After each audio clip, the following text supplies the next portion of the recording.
Episode 3 के starting में हम लोग देखते हैं कि गोयान जो है वो गलती से ही बाथटब में गिर जाती है। वहाँ का सिचुएशन काफ़ी ज़्यादा ऑकवर्ड हो जाता है, तो लिंगजुई कहता है कि मैं खुद से बाथटब से निकल जाऊँगा, तुम जाओ। तो गोयान फिर वहाँ से निकल करके अपने रूम में चली जाती है। दोनों चुपचाप हॉल में बैठे हुए थे, काफ़ी ज़्यादा शांति थी। तो लिंगजुई बोलता है कि तुमने तो मेरी पूरी बॉडी देख ली, अब मेंटल ट्रॉमा के लिए तुम्हें कंपनसेट करना पड़ेगा। तो गोयान बोलती है कि मैं पैसे क्यों दूँ, गलती तुम्हारी थी ना, मैं तुम्हारी वजह से गिरी ना, और वैसे भी तुम्हारी बॉडी में देखने लायक है क्या, तुम इतने स्लिम ही हो। तो लिंगजुई बोलता है ठीक है चलो, मैं इस बार तुम्हें छोड़ देता हूँ, लेकिन नेक्स्ट टाइम से ध्यान रखना। गोयान अपने रूम में चली जाती है। उसके जाने के बाद लिंगजुई अपने टी शर्ट में से अपनी बॉडी देखता है और सोचता है सच में मैं इतना ज़्यादा स्लिम हूँ क्या। अपने रूम में जाने के बाद गोयन जो कार्टून बुक लिखती है उसके बारे में ऑनलाइन चेक करती है, तो देखती है कि बहुत कम व्यूज है।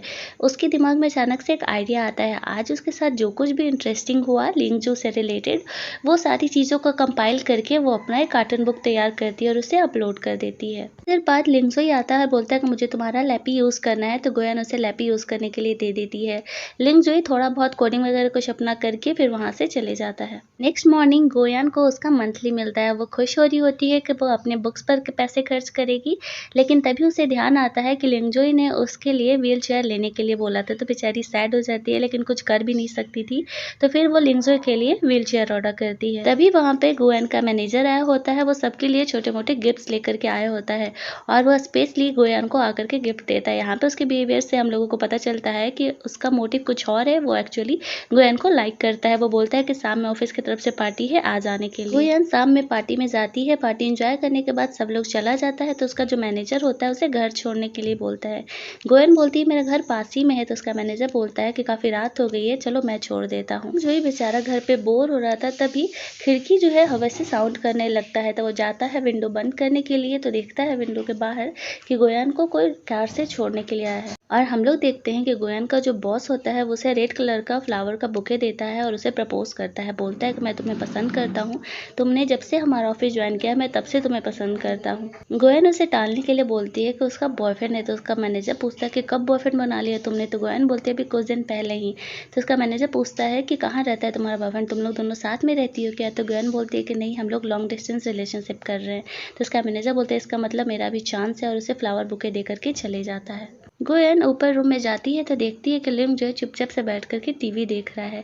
काफ़ी देर उसके चुप रहने के बाद गोयन उसे पूछती है कि क्या हुआ, तुम इतना शांत क्यों हो। तो लिंग जो बोलता है कि तुम इतने लेट रात में घर आई हो, मेरा नींद डिस्टर्ब होता है। तो गोयन बोलती है ठीक है, मैं आगे से ध्यान रखूंगी। नेक्स्ट मॉर्निंग लिंग जो जगता है तो देखता है कि गोयन एक बड़ा सा पार्सल लेकर के आई। तो उसे पूछता है कि इसमें क्या है। तो गोयन उसके अंदर से उसके लिए व्हील चेयर निकाल करके दिखाती है और बोलती है कि तुमने मेड फ्रॉम जर्मनी वाला मांगा था ना व्हील चेयर, ये वही वाला है। तो लिंग जो उस व्हील चेयर को चेक करता है और बोलता है मुझे तो नहीं लगता है कि ये जर्मनी का है। तो गोयन बोलती है कहते तुम छोड़ो ना, आओ बैठो, देखना तुम्हें कंफर्टेबल लगेगा। फिर वो उसको व्हील चेयर पर बैठा करके इधर उधर थोड़ी देर के लिए मूव कराती है और बोलती है मैंने कहा था ना कि तुम्हें पसंद आएगा। उसके बाद वो लोग बैठ करके खाना खा रहे होते हैं। गोयन थोड़ा सा सैड थी, तो लिंग जोई अपने पैकेट में से 2 मूवी के टिकट निकाल करके उसे देता है। बोलता है कि मैंने आज लॉटरी में इसे जीता है। तो गोयन बोलती है कि चलो अच्छा है, तुम जा करके देख लेना। तो गोयन बोलता है कि मुझे 2 मूवी के टिकट थोड़ी लगेंगे, तुम भी चलो साथ में। तो गोयन बोलती है कि मैं कल बिजी हूँ। लिंग जोई बोलता है ठीक है, देख लेना, अगर तुम्हें टाइम हो तो आ जाना, 8 बजे की मूवी। नेक्स्ट डे गोयन काम करने के लिए जाती है और सोचती है कि जल्दी से काम कंप्लीट करके आज वो लिंजो के साथ मूवी देखने के लिए जाएगी।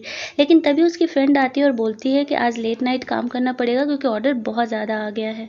बेचारा हमारा लिंग जोई अकेले हॉल में जा करके थिएटर के बाहर गोयान का वेट कर रहा होता है। काफ़ी टाइम तक वो वेट ही करते रह जाता है। मूवी स्टार्ट होती है, सारे लोग चले जाते हैं, वो अकेले बाहर बैठ करके गोयन का वेट कर रहा था। गोयन को काम करते करते रात में 10 बज जाते हैं। जब उसे अचानक से ध्यान आता है कि उसे मूवी देखने जाना था, तब वो दौड़ करके वहाँ से निकलती है। सबसे पहले अपने घर जा करके देखती है, इसके बाद वो हॉल जाती है। वहाँ जाती है तो देखती है कि लिंग जो उसका वेट कर रहा है। उसे थोड़ा सा बुरा लगता है उसे देख करके इस तरीके से। वो उसके पास जा करके बैठती है और पूछती है कि तुमने मूवी नहीं देखा। तो लिंग जो बोलता है अकेले मूवी देखने में मज़ा नहीं आता है। गोयन जैसे उसे बताने वाली होती है कि क्यों नहीं आ पाए, लिंगजे बोलता है कि छोड़ो चलो कोई बात नहीं।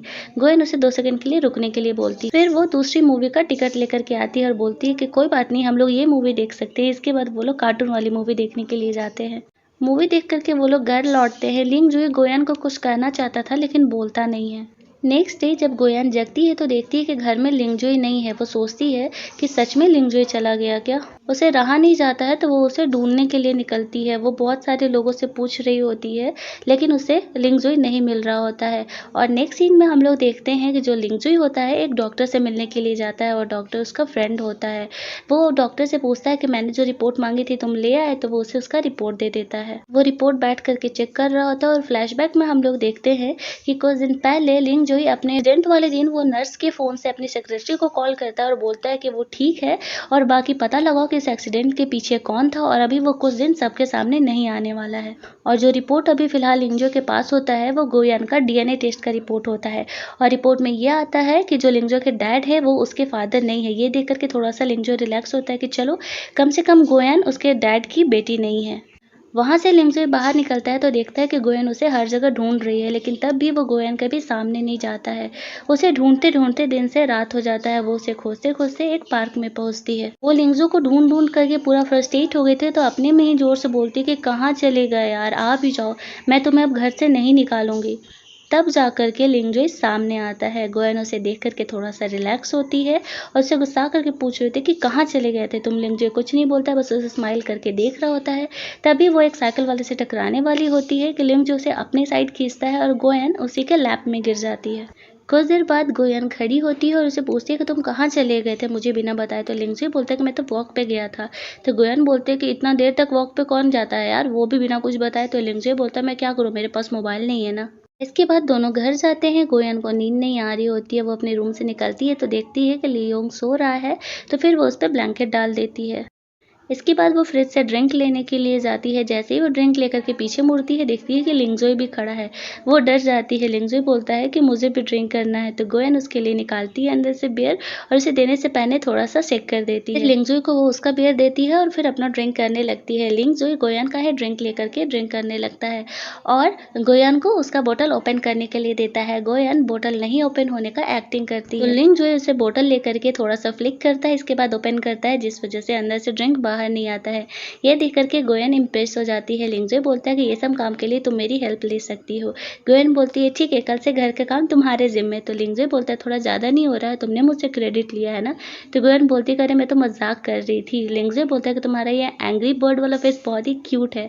तो गोयन बोलती है मैं गुस्सा नहीं हूँ और फिर अपने रूम में चली जाती है। और अपने रूम में जाने के बाद हमेशा की तरह आज उसके लाइफ में जो कुछ हुआ लिंगज़ुई से रिलेटेड वो उसे कंपाइल करके स्टोरी लिखती है और उसे ऑनलाइन अपलोड कर देती है। नेक्स्ट सीन में हम लोग देखते हैं कि जो लिंगज़ुई का बड़ा भाई था लिंगफंग, उसके एक पर्सन ने उसे मैसेज किया था कि शायद आज मैंने लिंगज़ुई को देखा, लेकिन मैं श्योर नहीं हूँ। मैं श्योर होकर के इसके बारे में बाकी का इन्फॉर्मेशन तुम्हें देता हूँ। आगे का एपिसोड हम लोग जानेंगे नेक्स्ट एपिसोड में। Thanks for watching.